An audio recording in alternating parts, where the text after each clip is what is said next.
গবাদি পশুর ম্যাস্টাইটিস বা ওলান প্রদাহ রোগ খামারিদের কাছে এক আতঙ্কের নাম। ব্যাকটেরিয়াজনিত এ রোগের কারণে গাভীর দুধ উৎপাদনের ক্ষমতা সম্পূর্ণ বন্ধ হয়ে যায়। এতে অনেক লোকসান গুনেছেন দেশের খামারিরা। অবশেষে এ রোগের কার্যকরী ভ্যাকসিন উদ্ভাবন করেছেন দেশের প্রখ্যাত এক গবেষক ও তার দল। আন্তর্জাতিক মানদণ্ড অনুযায়ী কোনো ভ্যাকসিনের কার্যকারিতা 70% হলেই সেটি সফল হিসেবে বিবেচিত হয়। কিন্তু গবেষকদের উদ্ভাবিত ভ্যাকসিনটি প্রায় শতভাগ কার্যকর। 517 গাভী থেকে নমুনা সংগ্রহ করে এই গবেষণা পরিচালনা করা হয়েছে। যুগান্তকারী এই ভ্যাকসিন উদ্ভাবন করেছেন বাংলাদেশ কৃষি বিশ্ববিদ্যালয়ের ভেটেরিনারি অনুষদের ডিন ও মাইক্রোবায়োলজি অ্যান্ড হাইজিন বিভাগের অধ্যাপক ডক্টর মোহাম্মদ বাহানুর রহমান এবং তার গবেষক দল। গবেষণা কার্যক্রমে তিনি ছাড়াও ডক্টর মোহাম্মদ হাবিবুর রহমান এবং বিশ্ববিদ্যালয়ে স্নাতকোত্তর অধ্যয়নরত কয়েকজন শিক্ষার্থী রয়েছেন।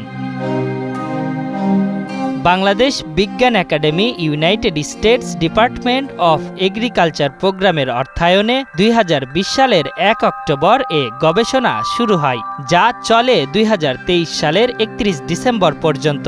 2024 সালের 11 জানুয়ারি 3 বছর মেয়াদী এ গবেষণা প্রাণী সম্পদ অধিদপ্তরে উপস্থাপন করা হয়। মানবদেহে এবং প্রাণীদেহে একই ধরনের ব্যাকটেরিয়া রোগবালাই করে, সুতরাং আমরা প্রিভেনশন করতে পারলে মানবদেহের জন্য এটা উপকারী হবে। 20 সালের অক্টোবর মাসে এই কাজটা শুরু করেছি। প্রায় 4 বছর আমরা গবেষণা করে 2024 সালের শেষের দিকে আমরা এই ভ্যাকসিনটার কাজ মোটামুটি সফলভাবে শেষ করেছি। দেশে প্রথমবারের মতো এই ভ্যাকসিন তৈরিতে 4টি ব্যাকটেরিয়া নিয়ে কাজ করা হয়েছে। এগুলো গবেষণায় ব্যবহৃত নমুনা থেকেই সংগ্রহ করা হয়েছে। ব্যাকটেরিয়াগুলো জুনোটিক স্বভাবের কারণে প্রাণী থেকে মানুষেও ছড়িয়ে পড়তে পারে। জানা গেছে, ঢাকা, ময়মনসিংহ, নেত্রকোনা সহ 9 জেলার 209 খামারে জরিপ পরিচালনা করা হয়।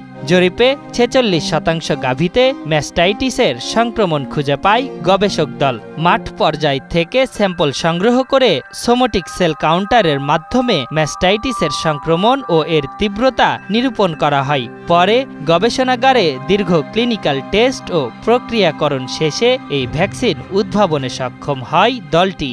প্রত্যেক দেশে যে সমস্ত রোগ জীবাণু পাওয়া যায়, আরেক দেশের সাথে অনেক পার্থক্য রয়েছে তার জেনোমের মধ্যে।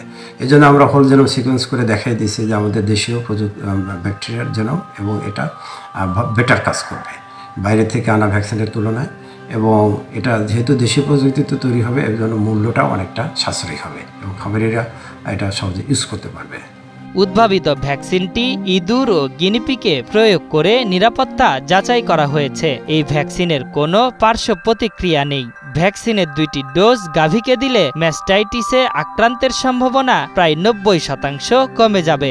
বাজারজাত করা সম্ভব হলে এই ভ্যাকসিনের দাম কৃষকের নাগালের মধ্যেই থাকবে।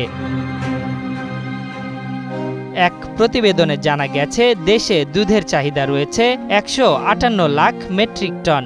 বর্তমানে উৎপাদিত দুধের পরিমাণ 150 লাখ মেট্রিক টন।